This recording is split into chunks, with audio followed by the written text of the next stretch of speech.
you just roll with it and take it day by day and on to the next. Yeah. So it's definitely been a whirlwind, but it's been fun. Would you please give a warm welcome to the stage, Riley Gaines. Riley!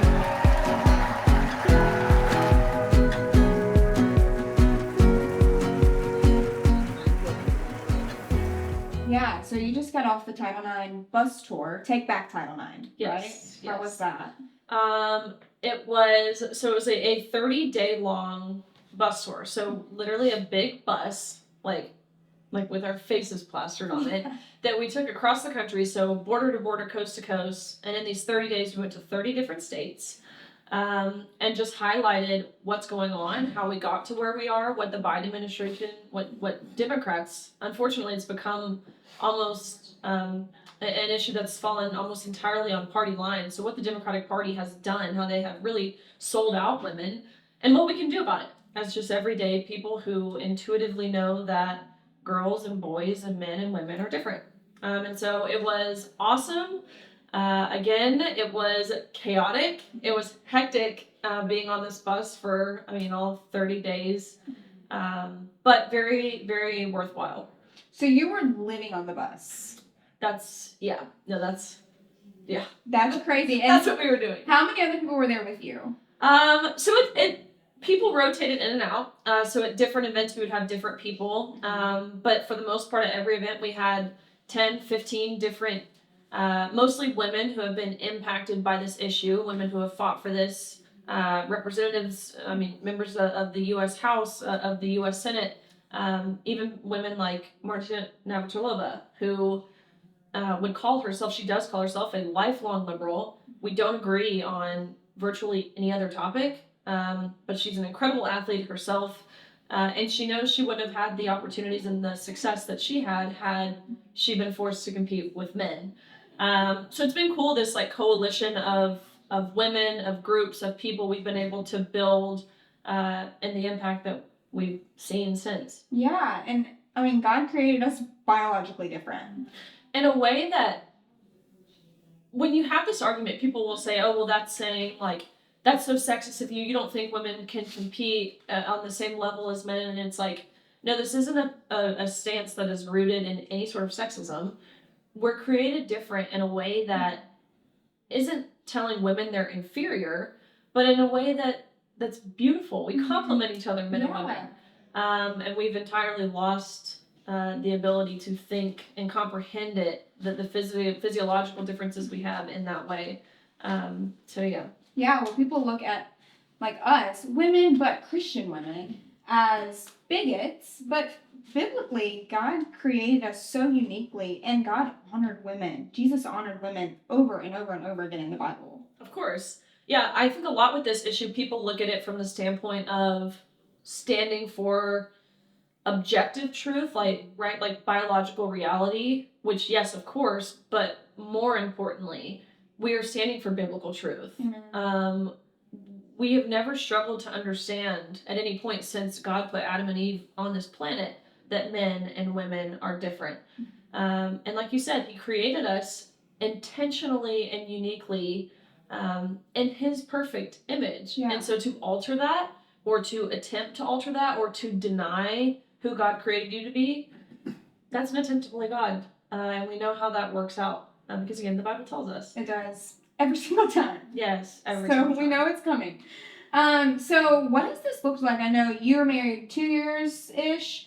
How has it affected your personal life? How has it affected your marriage? It's just, flipped my life upside down.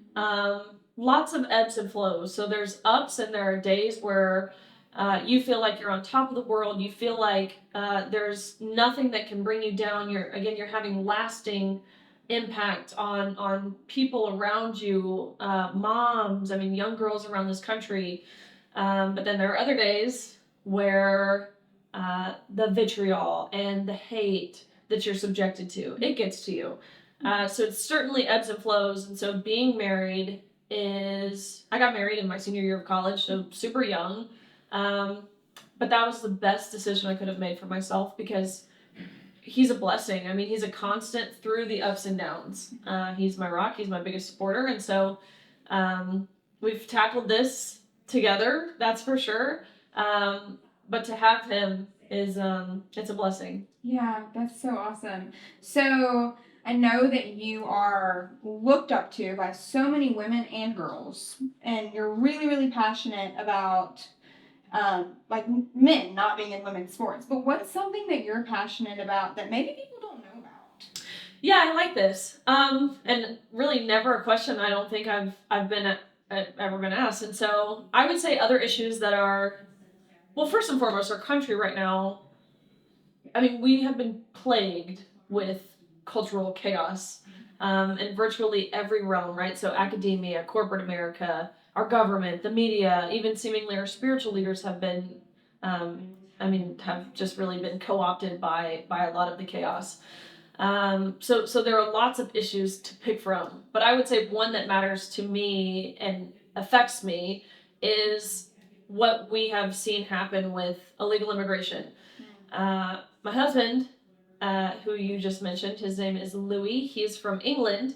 And so we've been married for all of 2 years. And in that time, even being married 2 years, doing things the right way, he is an honest, hardworking man who loves America. He loves the freedoms that we are afforded by the people who fought for those freedoms. But in doing it the right way, it has been to no prevail, because even being married 2 years, he still doesn't have his green card. And so watching what seems like the planned and the controlled destruction of our country because of our open borders, I see how it affects, again, everyday people, everyday Americans, but I see how it affects people who immigrate, who migrate to this country legally. People like my husband, because it makes our lives harder. It does. And when we're not putting restrictions on the influx that are coming illegally, it affects him. It affects you. It affects our country as a whole, because they're taking from us as Americans. Right. They're taking what my granddads fought for in World War II, and so many other people who are in the military fighting. Speaking of, you recently swam Alcatraz. I did. Tell me a little bit about that. It was so cold. I swam. So Alcatraz, it's in San Francisco. Of course, it's the prison that they put in like the middle of the ocean, so the prisoners would not be able to escape. So I thought it would be a wise idea to swim it. And so it was myself and about 20 other Navy SEALs, really just as a way to honor them, to thank them for their service, a fun way to kind of be able to get together and again, just honor them. And so we got on a boat and took the boat out to Alcatraz and then swam back to shore, probably about 2 miles. But what they don't tell you is it's not 2 miles, because the current that you were swimming against is, you're swimming in place virtually for probably another 2 miles. It's freezing. There's sea lions that are like hitting you. There were fins going up and down, and I was like, no, what is that? The woman on the boat reassured me that they were dolphins, but I don't really buy that. It was wavy, so it was treacherous, to say the least, but again, it was fun, and I beat all the Navy SEALs. Go you! Girl boss. Yeah. Which kind of goes against my entire argument. Yeah. But... Yeah. No, I love that. So, life has been really crazy. What do you think the next 5 years look like for you? If I could pick what they looked like for me, it would be the exact opposite of what I'm doing now, because that would mean that the issue is fully solved.